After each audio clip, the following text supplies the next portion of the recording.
कि नीरू की शादी दिल्ली के राहुल से होती है। दिल्ली कितना बड़ा शहर है ना, लेकिन आप लोगों का घर तो बहुत छोटा है। हमारे पंजाब में तो ये बड़े बड़े घर होते हैं कि मजा ही आ जाता है। कोई बात नहीं नीरू, मैं भी तुम्हारे लिए बहुत बड़ा मकान बनाऊंगा बहुत जल्दी। नीरू के पिता जहाँ पंजाब के जाने माने व्यापारी थे, वहीं उसका पति राहुल दिल्ली में एक सिंपल नौकरी करता था। माँ, यहाँ तो घी मक्खन इतना महंगा है कि क्या बताऊं। मैं तो तरस ही जाती हूँ घी खाने के लिए।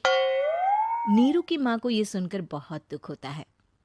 मेरी बेटी को घी नसीब नहीं हो रहा है और ये बहू यहाँ बैठकर घी में शक्कर डाल रही है। देख वनिता, मैं साफ कह रही हूँ, इस घर में जितना घी आएगा उतना ही मेरी बेटी के घर दिल्ली भी जाएगा।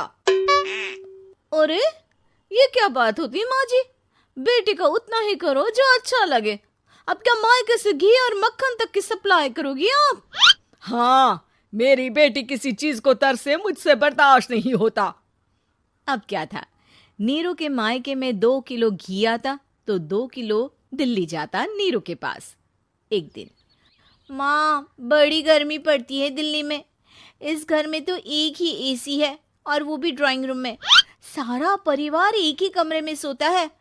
हाँ बेटा, वो तो हर घर की कहानी है। यहाँ भी एक ही एसी है। अरे बिल इतना आता है कि क्या बोलूं। तभी वहां राकेश आ जाता है। माँ, थोड़ी देर में यहाँ कुछ प्लम्बर आएंगे मेरे कमरे में एसी लगाने। जरा ध्यान से लगवा देना ना माँ। ओए, ऐसे कैसे तेरे कमरे में एसी लगेगा? हाँ राकेश, एक बार बात तो कर लेता। अरे पापा, वो वनिता को गर्मी में नींद नहीं आती। ड्राइंग रूम में सबके साथ सोने में वो अनकंफर्टेबल है, इसलिए। अरे पूरे परिवार के साथ वहां तेरी बहन नीरू भी तो सोती है। वो नहीं हो रही क्या अनकंफर्टेबल? समझ रहा है ना? अगर एसी लगेगा तो एक दिल्ली में तेरी बहन के कमरे में भी लगेगा, तभी तू लगा सकेगा। राकेश वनिता को सारी बात बताता है। वनिता करती भी क्या, मन मार कर बैठ जाती है। माँ, ये लोग ठीक नहीं है, क्या करूं मैं? अरे बेटी, यहाँ आ जा, तू यहाँ आकर रह ले। अरे छोड़ दे ऐसे पति को। कैसे छोड़ दूं माँ? समाज क्या कहेगा, लोग क्या कहेंगे? वैसे भी मेरा एक बेटा है मयंक। अरे हटा बेटा, तेरी उम्र ही क्या है? इतनी परेशान रहेगी तो काम कैसे चलेगा? खैर, बात आई गई हो जाती है। माँ को लगता है कि नीरू ठीक है, तो वहीं नीरू के मन में एक ही लाइन चल रही होती है, यहाँ आजा। माँ ने तो बोल ही दिया है कि यहाँ आजा। बस मयंक थोड़ा सा बड़ा हो जाए, इन गरीबों को छोड़कर मैं वापस माँ के पास ही चली जाऊंगी। वो इसी सोच में बाजार में चल रही थी कि मैम, आपका दुपट्टा जमीन को छू रहा है। नीरू जैसे ही उस लड़के की तरफ देखती है, देखती ही रह जाती है। हाय रे, कितना सुंदर लड़का है ये। अब क्या हुआ? मैंने कहा आपका दुपट्टा। तो खुद ही उठाकर दे दो ना। लड़का समझ जाता है कि नीरू उस पर फिदा हो चुकी है। वो उससे उसका नंबर लेकर चला जाता है। अब क्या था, नीरू और रोहित में लगातार बातें होने लगती है। मैं हरियाणा का रहने वाला हूँ, यहाँ एक बड़ी कंपनी का मैनेजर हूँ। अच्छा, और कितने बच्चे हैं तुम्हारे? बच्चे? अरे मेरी तो शादी भी नहीं हुई है।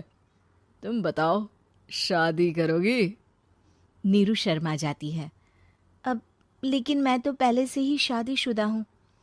मुझे फर्क नहीं पड़ता, बस तुम शादी कर लो, भाग चलते हैं। बहुत पैसे वाला हूं मैं, हमेशा खुश रखूंगा तुम्हें। नीरू रोहित से मिलकर सारा प्लान बना लेती है और फिर एक दिन घर से भाग जाती है। दोनों शादी कर लेते हैं।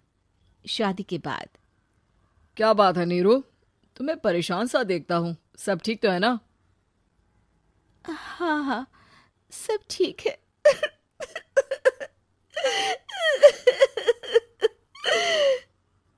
ये कहते कहते ही वो रोने लगती है। अरे क्या हो गया, रो क्यों रही हो? मैंने तुमसे एक बात छुपाई है और वही बात अब मुझे परेशान कर रही है। रोहित, मेरा एक बेटा भी है, उसका नाम मयंक है। क्या बात कर रही हो?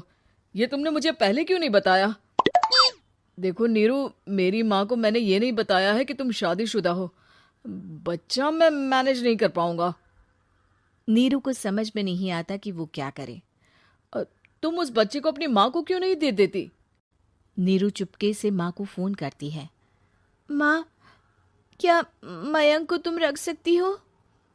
बेटा, मैं राकेश के साथ बात करती हूँ। आखिर घर का बेटा वही है, जो वो बोलेगा। वैसे भी बेटा, तूने जो किया है ना, उसके बाद से पूरा घर तेरी बुराई कर रहा है। मैं भी अब किसी से तेरे लिए लड़ नहीं सकती। राकेश बेटा, नीरू ने तो जो किया बहुत ही बुरा किया, लेकिन मैं सोच रही थी कि क्यों ना मयंक को हम यहाँ ले आए। तभी वनीता बोल पड़ती है। वाह जी, ऐसे कैसे यहाँ ले आए? यहाँ क्या भंडारा भरा है? और जिस बच्चे की माँ ने नहीं सोचा, उसके लिए हम क्यों सोचे? नीरू को एक बार तो अपने बच्चे के बारे में सोचना चाहिए था ना। अरे लेकिन तेरे पास भी तो लड़का नहीं है ना वनीता। माँ, वनीता ठीक बोल रही है। कल को वो बड़ा होकर इसी घर का हिस्सा मांगेगा तो हम क्या करेंगे? माँ कहती भी तो क्या, वो चुप रह जाती है। वहीं नीरू का पहला पति कहता है।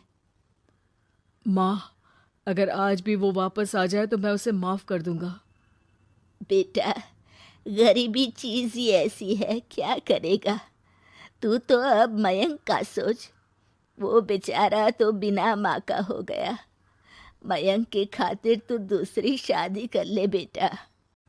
लोगों के लाख समझाने के बाद नीरू के पहले पति की शादी रिद्धि से हो जाती है, जिसके पहले पति से 2 बच्चे होते हैं। देखो जी, मैंने शादी सिर्फ बच्चे के खातिर की है। मैंने भी शादी सिर्फ बच्चों के खातिर की है। वहीं नीरू के दूसरे पति के मन में ये बात घर कर जाती है कि नीरू एक मासूम बच्चे को उसके खातिर छोड़ कर आई है। अब देखो नीरू, मुझे लगता है कि जो औरत अपनी कोख का बच्चा छोड़ सकती है, वो तो कुछ भी कर सकती है।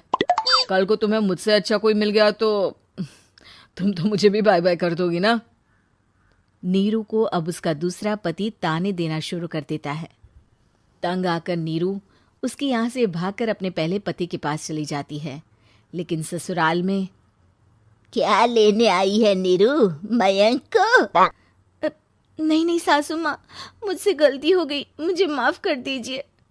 नीरू, अब वक्त खत्म हो गया है, मेरी शादी हो चुकी है। तो छोड़ दो ना उसे, हमारा बच्चा है। मैं आपको अपनी माँ नहीं मानता, मेरी नहीं मान तो बात अच्छी है।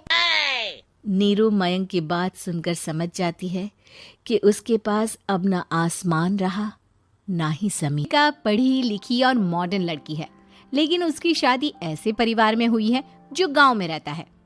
भले ही ये 21वीं सदी है, लेकिन देविका के ससुराल वालों की सोच वो तो 18वीं सदी से आगे बढ़ी ही नहीं। आइए जानते हैं क्या होगा जब शहर की पढ़ी लिखी और मॉडर्न लड़की फंस जाएगी संकीर्ण मानसिकता वाले माहौल में। सागर ऐसी और वीडियो देखने के लिए सब्सक्राइब करें।